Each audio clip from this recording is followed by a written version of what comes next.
Assalamualaikum warahmatullahi wabarakatuh. Kami dari kelompok 1 akan mempresentasikan hasil diskusi kelompok kami. Sebelumnya, izinkan kami memperkenalkan diri.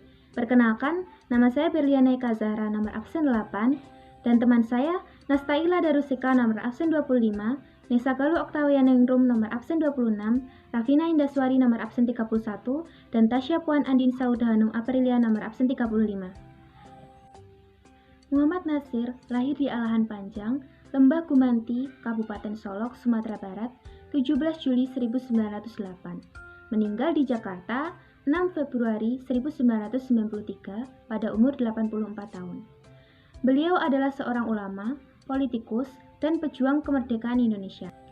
Ia merupakan pendiri sekaligus pemimpin Partai Politik Masyumi dan tokoh Islam terkemuka Indonesia di dalam negeri.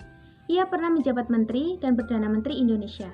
Sedangkan di kancah internasional, ia pernah menjabat sebagai Presiden Liga Muslim Dunia, World Muslim League, dan Ketua Dewan Masjid Sedunia. Kabinet Natsir adalah kabinet pertama yang dibentuk setelah bubarnya Republik Indonesia Serikat dan kembali menjadi NKRI.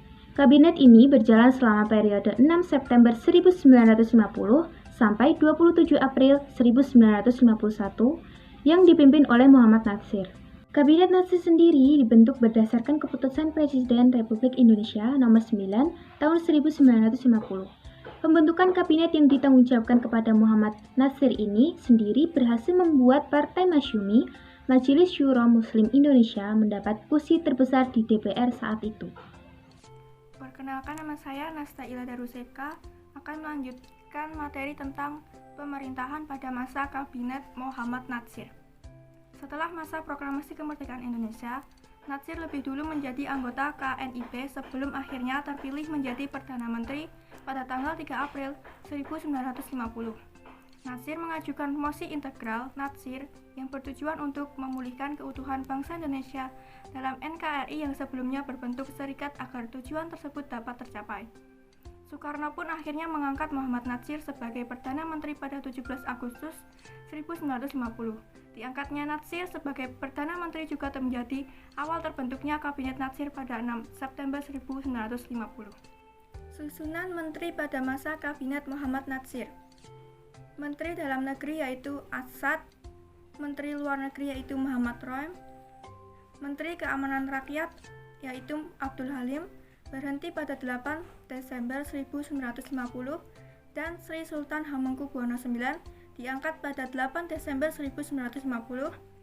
Menteri Kehakiman yaitu Wongsonegoro, Menteri Penerangan yaitu M.A. Pelaupesi, Menteri Keuangan yaitu Syarifuddin Prawira Negara, Menteri Perdagangan dan Industri yaitu Sumitro Jojo Hadikusumo, Menteri Pertanian yaitu Tandiono Manu. Saya Nesa Galuh Oktavianingrum akan melanjutkan materi. Menteri Pekerjaan Umum dan Rekonstruksi Herman Johannes, Menteri Sosial F.S. Haryadi, Menteri Perhubungan Juanda, Menteri Kesehatan Jelai Mena, Menteri Agama Wahid Hasjim, Menteri Tenaga Kerja Panji Suroso, Menteri Pendidikan dan Kebudayaan Bahdar Johan, Menteri Negara Harsono Cokro Aminoto. Program kerja Kabinet Muhammad Natsir. Yang pertama yaitu mempersiapkan dan menyelenggarakan pemilihan umum untuk Dewan Konstituante dalam waktu yang singkat. 2. Mencapai konsolidasi dan menyempurnakan susunan pemerintahan serta membentuk peralatan negara yang bulat berdasarkan pasal 146 dalam Undang-Undang Dasar Sementara 1950. 3. Menggiatkan berbagai usaha untuk mencapai keamanan dan ketenteraman. 4.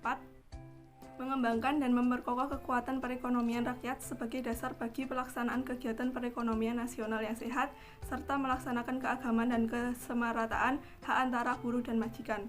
5. Membantu pembangunan perumahan rakyat, serta memperluas berbagai usaha untuk meningkatkan kualitas dalam bidang kesehatan dan kecerdasan. Yang keenam, menyempurnakan organisasi angkatan perang dan pemulihan mantan anggota-anggota tentara dan gerilya ke dalam masyarakat. 7. Memperjuangkan dan mengusahakan penyelesaian masalah perebutan wilayah Irian Barat dalam waktu yang singkat. Saya Rafina Indaswari, saya akan melanjutkan presentasi. Pergantian pada masa Kabinet Natsir ini berjalan. Banyak terjadi pemberontakan di Indonesia seperti gerakan DITII, gerakan Andi Aziz, gerakan APRA, dan gerakan RMS. Permasalahan terkait Irian Barat juga masih terus berlangsung dan belum ditemukan solusinya karena banyaknya masalah pemberontakan yang muncul pada 22 Januari 1951. Parlemen Indonesia menyampaikan mosi tidak percaya pada 21 Maret 1951 didapatkan hasil bahwa mosi tidak percaya mendapatkan kemenangannya.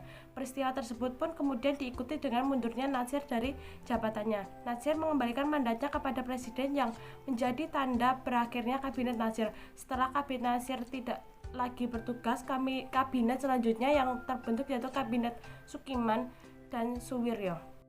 Kejatuhan Perdana Menteri Natsir.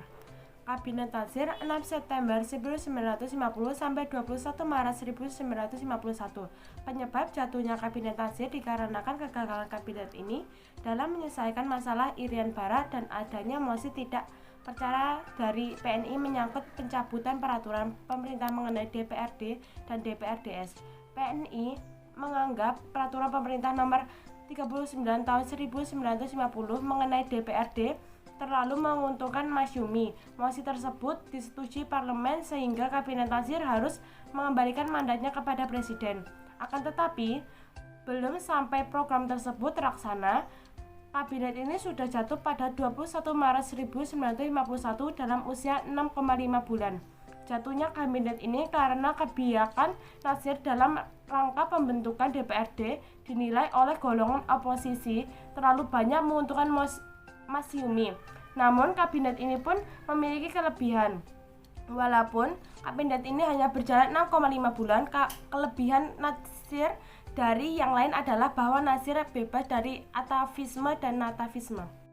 Saya Tasya Puan Andin Saudanum Aprilia akan melanjutkan presentasi. Keberhasilan yang dicapai Kabinet Menteri Muhammad Natsir. Keberhasilan yang sempat diraih pada masa pemerintahan Kabinet Natsir adalah pada bidang perekonomian, terdapat sebuah bentuk rencana yang dimana dikenal dengan sebutan Sumitra Plan, yang dimana dianggap mampu untuk melakukan pengubahan terhadap sebuah bentuk ekonomi kolonial menjadi sebuah bentuk ekonomi nasional. Pada bidang hubungan internasional, terdapat pula Indonesia yang menjadi bagian dari Perserikatan Bangsa-Bangsa. Pada bidang diplomasi, terdapat sebuah bentuk perundingan yang dimana kemudian terjadi di antara kedua macam negara, yaitu Negara Kesatuan Republik Indonesia dan juga Belanda. Pada waktu yang pertama kali guna untuk dapat menyelesaikan berbagai macam permasalahan yang dimana terjadi Irian Barat. Kesimpulan, Kabinet Natsir adalah sebuah bentuk kabinet yang dimana Muhammad Natsir menjadi seorang Perdana Menteri. Dari kabinet ini merupakan sebuah bentuk kabinet yang dimana dipimpin oleh Partai Masyumi. Presentasi dari kelompok 1. Terima kasih atas perhatiannya. Apabila ada salah kata, kami mohon maaf yang sebesar-besarnya. Akhir kata, wassalamualaikum warahmatullahi wabarakatuh.